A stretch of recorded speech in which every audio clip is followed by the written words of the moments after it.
Would you like to be the President of the United States? I really don't believe I would run it, but I would like to see somebody as the President who could do the job, and there are very capable people in this country. Why wouldn't you dedicate yourself to public service? Because I think it's a very mean life. I would love and I would dedicate my life to this country, but I see it as being a mean life, and I also see it as somebody with strong views and somebody with the kind of views that are maybe a little bit unpopular, which may be right, but may be unpopular, wouldn't necessarily have a chance of getting elected against somebody with no great brain but a big smile. This sounds like political presidential talk to me, and I know people have talked to you about whether or not you want to run. Would you ever? Probably not, but I do get tired of seeing the country ripped off. Why would you not? I just don't think I really have the inclination to do it. I love what I'm doing. I really like it. Also, it doesn't pay as well. No, it doesn't. But, you know, I just probably wouldn't do it, Oprah. I probably wouldn't, but I do get tired of seeing what's happening with this country. And if it got so bad, I would never want to rule it out totally, because I really am tired of seeing what's happening with this country, how we're really making other people live like kings, and we're not. You've said, though, that if you did run for president, you believe you'd win. Well, I don't know. I think I'd win. I tell you what, I wouldn't go in to lose. I've never gone in to lose in my life. And if I did decide to do it, I think I'd be inclined, I would say that I would have a hell of a chance of winning, because I think people, I don't know how your audience feels, but I think people are tired of seeing the United States ripped off. And I can't promise you everything, but I can tell you one thing: this country would make one hell of a lot of money from those people that for 25 years have taken advantage. It wouldn't be the way it's been, believe me. But you might be classified as an Eastern Republican. Fair? Well, I guess you could say that, yes. Which means kind of a Rockefeller, Chase Manhattan Republican? I never thought of it in those terms. How do you define? Are you a Bush Republican? No, I think I'm really, the people that I do best with are the people that drive the taxis. You know, wealthy people don't like me, because I'm competing against them all the time, and they don't like me, and I like to win. The fact is, I go down the streets of New York, and the people that really like me are the taxi drivers and the workers, et cetera, et cetera. I mean, I really get a great response. Why are you a Republican? I have no idea. I mean, I am a Republican because I just believe in certain principles of the Republican Party. You have flirted with the idea of politics. Now you're here at your first national convention. Does that get you interested in possibly making the plunge? Now you have to tell me something. Who told you I flirted? Well, I didn't know that I flirted with. Well, you took out full-page ads in the New York Times to talk about your foreign policy. Some people would say... I do feel very strongly about the country. I love the country. You've become a role model in this country. The reason that your book sells, the reason that your board game sells, is because people are looking to leaders. People are looking for values, and you're one of the people. And it's no... You may dismiss it, but people are talking about, you know, Donald Trump for president. What they're really talking about is Donald Trump, show us the way. Well, be the true white hat. I'm, again, somebody that has a good instinct financially. I have had historically. I've followed markets. I've been going the right direction, whether it's New York real estate or stocks or whatever. I know from a common sense financial standpoint that something has to burst. When a country is losing billions and billions and billions of dollars a year, and when other countries are making hundreds of billions of dollars, something is going to burst, and it's going to start here. I know it. It's a question of when. To me, it's not a question if, it's a question of when. And unless we're going to solve our problem, and the problem is caused by our allies, unless we're going to solve that problem, this country is in very, very big trouble. And I'm not talking recession kind of trouble, I'm talking depression kind of trouble. Would you really like to take over and run the country as you have run your organization? I would much prefer that somebody else do it. I just don't know if the somebody else is there. I don't know if we have the kind of advocate that you need. We need major surgery. This country needs major surgery. Are you the surgeon? I think I do a fantastic job, but I really would prefer not doing it. Are you saying you will take it only if drafted? No, I'm not saying that. I'm saying that I hope that somebody comes along who can be an advocate, and I think that somebody will be so popular, But you haven't seen he or she will be the most, but I don't see it now. I wish that person were there. But again, I do know one thing. It's not a question. This country is losing hundreds of billions. It's not a question if, it's a question when. I have never understood how this is possible. I have never understood how somebody throughout this country didn't sue the United States government and have that overturned. I mean, you had people, investors, investing over a 10-year period for under a set of conditions. And this is, as I was talking before, playing the game. We're all playing by a certain set of rules. The rules were changed for the government, but they weren't changed for us. I mean, it was an incredible circumstance that happened. And people went bust by the hundreds of thousands. And I hope you weren't one of them in terms of that, but obviously you know a lot of people that were. They changed the rules on taxes. And you have some incredible situations where people guaranteed personally a stream of payments to be paid over a 10-year period based on a stream of tax benefits for perhaps a very good job, like a low-income housing development. Nothing wrong with that, a very positive thing. And after 2 years, they got wiped out with the taxes, and yet they still owed all of this money. And many of these people, most of these people, had to declare bankruptcy. They couldn't pay it. I deal with foreigners all the time. I deal with foreign leaders all the time. I know many of the foreign leaders probably better than a lot of the so-called candidates that are running on the Republican and Democratic tickets. I think I'd get along very well with them, and I think you'd have a lot less gridlock in Washington if I decide to do this and if I won. You know, nobody talks about the soldiers that are coming back with no arms and no legs. And I saw at Mar-a-Lago on Mondays, I make Mar-a-Lago my club that you know about. In Palm Beach. I make that twice now. On a Monday, I let returning Iraqi injured soldiers come to the premises. The most beautiful people I've ever seen, but they're missing arms and legs. They're with their wives, sometimes they're with their girlfriends, and the tears are coming down the faces of these people.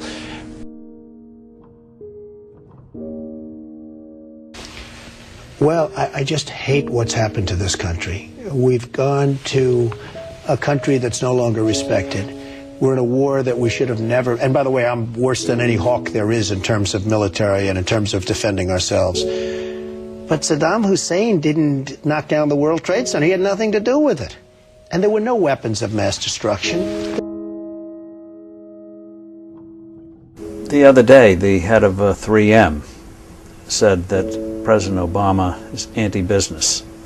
Do you get the same feeling that he does? Well, I don't know that it's anti-business or he just really doesn't know exactly what to do. And I'm afraid it probably is the second thing. I don't see him necessarily as anti-business. I think that he is not sophisticated in the ways of business. He hasn't dealt with the people that you've dealt with and that I've dealt with. I deal with China, as an example, a lot. It is never easy. And I've made some very big deals with the Chinese. I've come out on top. I've come out in great shape.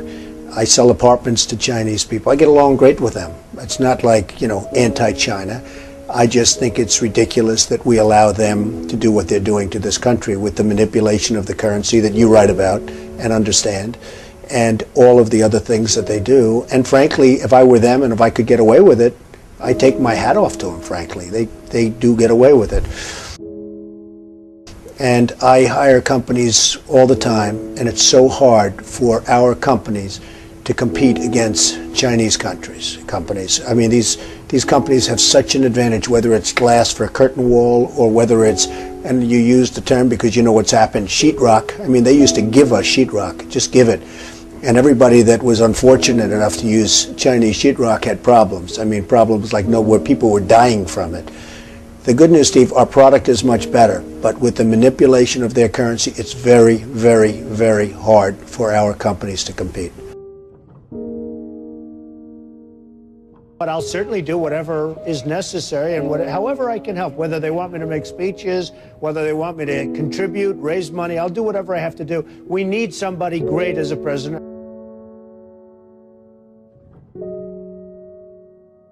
I know that you were mentioning that Aaron and I did a kind of an interesting video not that long ago in August about how things have fallen apart. But at that point, the only people who were saying it were us and you. I was saying it. I was saying it a long time ago. And frankly, they're talking about 50 basis points. I think you should drop it a point, a full, solid 100 basis points, and just sit back and see.